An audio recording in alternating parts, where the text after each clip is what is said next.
Israel Iran యుద్ధంపై ఐక్యరాజ్యసమితి కూడా అప్రమత్తమైంది. ఇవాళ ఐక్యరాజ్యసమితి భద్రతా మండలి అత్యవసర భేటీ అవుతోంది.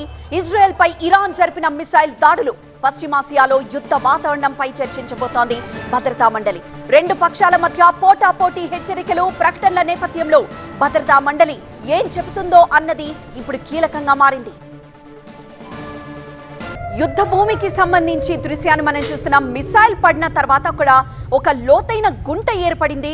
ఇజ్రాయెల్ పై ఇరాన్ దాడి చేయడంతో 180 మిసైళ్లను ప్రయోగించింది. అయితే కొన్ని మిసైళ్లని ఇజ్రాయెల్ గాల్లోనే పేల్చేసింది, మరికొన్ని మాత్రం రాజధాని టెల్ అవీవ్ లో పడ్డాయి. ఆ టెల్ అవీవ్ లో పడ్డ ఒక మిసైల్ కి సంబంధించి శకలాల్ని చూస్తున్నాం. మరోవైపు అక్కడ ఏర్పడిన ఒక లోతైన క్రేటర్ ని మనం చూస్తున్నాం. మరోవైపు రైట్ సైడ్ బాక్స్ లో మిసైళ్లు ఎలా ఎగిసిపడుతున్నాయో చూస్తున్నాం. ఆ మిసైళ్ల దాడితో టెల్ అవీవ్ ఒక్కసారిగా భయభ్రాంతులకు గురైంది. అయితే ఇజ్రాయెల్ ఏ మాత్రం వణకలేదు. వెంటనే అక్కడ వస్తున్న మిసైల్స్ ని ఐరన్ డోమ్ టెక్నాలజీతో గాల్లోనే చాలా మటుకు మిసైల్స్ ని పేల్చేసింది. కానీ కొన్ని మాత్రం టెల్ అవీవ్ సిటీలో పడ్డంతో కొంతమంది మృతి చెందారు, కొన్ని స్కూళ్లు ధ్వంసమయ్యాయి. ఇలా పలు ప్రాంతాల్లో లోతైన గుయ్యలు ఏర్పడ్డాయి.